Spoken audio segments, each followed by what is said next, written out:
बिहार के पटना में MP MLA court के एसीजेएम कोर्ट 1 ने जिस तरीके से पप्पू यादव को जमानत दी है, उसके माध्यम से आपको मैं बता दूं कि उनके समर्थकों में खुशी की लहर देखने को मिल रही है। लेकिन अभी पप्पू यादव जो है एक पुराने मामले में जेल में ही रहेंगे, ये जानकारी भी अब तक साझा कर दी जाती है। दरअसल इस बीच उनके परिवार के सदस्यों ने भी कानून व्यवस्था में आस्था और विश्वास जताते हुए कहा है कि भारत का संविधान है और देश संविधान के आधार पर चलता है। यदि किसी पर कोई आरोप लगता है और वो आरोप सच हो या झूठ हो, इसका फैसला अदालत में होता है और जहां से लोगों की न्याय की उम्मीद होती है, पप्पू यादव को भी इसी तरीके से जमानत मिली है। इस पूरे मामले पर पप्पू यादव के बेटे सार्थक रंजन, जो कि एक पेशेवर क्रिकेटर के रूप में पहचान बना चुके हैं, उन्होंने क्या कुछ कहा है, इसके साथ साथ ही आपको मैं बताऊं कि शिकायतकर्ता विनोद बिहारी लाल जो है, उन्होंने क्या इस पूरे मुद्दे पर अपनी प्रतिक्रिया दी है, वो जानकारी भी अब तक साझा की जाएगी। लेकिन सबसे पहले वो वाकया दिखाता हूं कि पप्पू यादव को कोर्ट परिसर में जब ले जाया गया जमानत के लिए, जब उन्हें पेश किया गया तो पप्पू यादव का हाल क्या था। दरअसल यहाँ देखिए जो खबर सामने आई है, वो खबर ये है कि पप्पू यादव कोर्ट में जाने से पहले ही जो है अपनी स्वास्थ्य स्थिति को लेकर गंभीर नजर आ रहे थे और कोर्ट पहुंचे पप्पू यादव। सुनवाई के दौरान कोर्ट में ही रो पड़े पप्पू यादव। सुनवाई के दौरान कोर्ट का माहौल उस समय भावुक हो गया जब पप्पू यादव ने जज के सामने पटना पुलिस पर दुर्व्यवहार का आरोप लगाया। अपनी बात रखते हुए वे भावनाओं पर काबू नहीं रख सके और कोर्ट में फूट फूट कर रो पड़े। उन्होंने कहा कि उनके साथ गलत व्यवहार किया गया। दरअसल बता दें आपको कि कोर्ट ने पूरे मामले को सुनने के बाद पुलिस की रिमांड याचिका खारिज कर दी। यानी कि पुलिस जो है वो पप्पू यादव को रिमांड में रखना चाहती थी, लेकिन कोर्ट ने उस याचिका को खारिज कर दिया। कोर्ट ने पप्पू यादव को रिमांड पर भेजने का फैसला नहीं दिया। वहीं दो अन्य मामलों में सुनवाई की तारीख तय कर दी गई है। अब अगले बुधवार को यानी कि 11 फरवरी को पप्पू यादव को बुद्धा कॉलोनी और कोतवाली थाना से जुड़े मामले में फिर से सुनवाई होगी। दरअसल बता दें आपको कि फिलहाल पप्पू यादव जेल में ही रहेंगे। 31 साल पुराने मामले में उनको जमानत जरूर मिल गई है, लेकिन दो अन्य मामलों की वजह से जेल से रिहाई अभी संभव नहीं है। इस पूरे घटनाक्रम के बाद बिहार की राजनीति काफी दिलचस्प हो गई है। दरअसल जिस तरीके से एसीजेएम कोर्ट में यह सुनवाई चली, बता दें आपको कि एसीजेएम 1 कोर्ट में पप्पू यादव की याचिका पर सुनवाई हुई। दरअसल पप्पू यादव को उनके वकील के अनुसार मैं आपको खबर बता रहा हूं कि 9 तारीख को ही जमानत मिल जानी थी इस मामले में, लेकिन जिस तरीके से पटना की सिविल कोर्ट को उड़ा देने की, बम से उड़ा देने की धमकी भरी एक मेल आई सामने, उसके बाद से कोर्ट परिसर को खाली करवा दिया गया था।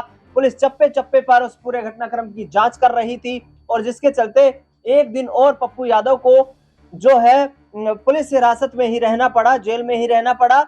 लेकिन फिलहाल उन्हें अन्य 2 मामले जो है उनमें जब तक राहत नहीं मिलती है तब तक न्यायिक हिरासत में ही रहना होगा, क्योंकि कोर्ट के आदेश के अनुसार भी अन्य जो 2 मामले हैं उनमें न्यायिक हिरासत फिलहाल बरकरार रहेगी।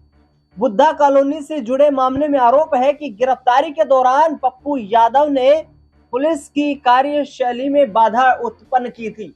यह भी एक गंभीर मामला है।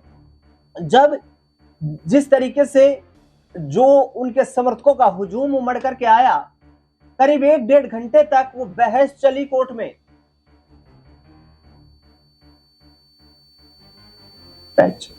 करीब 1-1.5 घंटे तक पप्पू यादव के आवास पर जब पुलिस उन्हें गिरफ्तार करने पहुंची तो जो उनके समर्थकों के साथ बहस हुई, उस बहस को आधार मानते हुए पुलिस ने एक और मामला दर्ज किया और यह कहा जा रहा है कि पप्पू यादव के समर्थकों द्वारा और खुद पप्पू यादव के द्वारा पुलिस के कार्य में बाधा डाली गई और इस केस में पुलिस ने कोर्ट से रिमांड की मांग की थी ताकि पूछताछ की जा सके। हालांकि कोर्ट ने पुलिस की इस रिमांड मांग को खारिज कर दिया, जिसे पप्पू यादव के लिए एक बड़ी राहत के रूप में देखा जा रहा है। बता दें आपको कि कोतवाली थाना से जुड़े कांड संख्या 279/17 को आधार मानते हुए पप्पू यादव के वकील ने कोर्ट में दलील दी कि उन्हें इस मामले में प्रोडक्शन वारंट पर रखा जाए। कोर्ट ने वकील की इस मांग को स्वीकार कर लिया और मामले की अगली सुनवाई बुधवार को तय कर दी गई है। लेकिन सार्थक रंजन जो अपने पिता से मुलाकात करने का प्रयास कर रहे थे, वो मुलाकात नहीं कर पाए हैं। हालांकि आगामी वक्त में सार्थक रंजन जो है वो अपने पिता से मुलाकात कर सकते हैं, क्योंकि न्यायिक प्रोसेस में भी ऐसी तमाम जो है प्रक्रियाएं हैं जिसके तहत परिवार के सदस्यों को यदि कोई न्यायिक हिरासत में व्यक्ति होता है और मिलने के लिए अपनी अर्जी दाखिल करता है तो परिवार के सदस्यों को मिलाया जा सकता है। सार्थक रंजन ने खुशी जताई है उन्हें उस मामले में राहत मिलने पर, लेकिन जो विनोद बिहारी है उन्होंने पप्पू यादव की राहत के बाद क्या कुछ कहा है वो बयान भी यहाँ पर आपको मैं दिखाने का प्रयास करता हूं। शिकायतकर्ता विनोद बिहारी ने कहा कि पप्पू यादव उनके सहयोगियों ने धोखे से मकान किराए पर लिया था। उन्हें उस वक्त पता नहीं था कि आखिरकार ये मकान जो है ये किराए पर लेकर यहाँ कोई अपना आवास ये इस्तेमाल करना चाहता है या फिर किसी पार्टी या कार्यालय के रूप में इसका इस्तेमाल होगा। शिकायतकर्ता विनोद बिहारी कहते हैं कि उन्हें इस बात की जानकारी नहीं थी कि इस मकान को पार्टी के या सांसद के कार्यालय के रूप में इस्तेमाल किया जाएगा, लेकिन बाद में उस पर कब्जा कर लिया गया, ये भी आरोप लगाया विनोद लाल बिहारी ने। लंबे समय तक कोर्ट में पेश न होने के कारण अदालत ने गिरफ्तारी वारंट और इश्तेहार जारी किया था, जिसके बाद एमपी एमएलए कोर्ट ने कुर्की जब्ती का आदेश भी दिया। बता दें आपको कि बीते शनिवार को पेशी के बाद उन्हें न्यायिक हिरासत में ले जाकर इलाज के लिए पीएमसीएच भी भेज दिया गया था। तो ये पूरा घटनाक्रम है पप्पू यादव का, गिरफ्तारी से लेकर के राहत मिलने तक का। लेकिन जेल में बंद रहेंगे।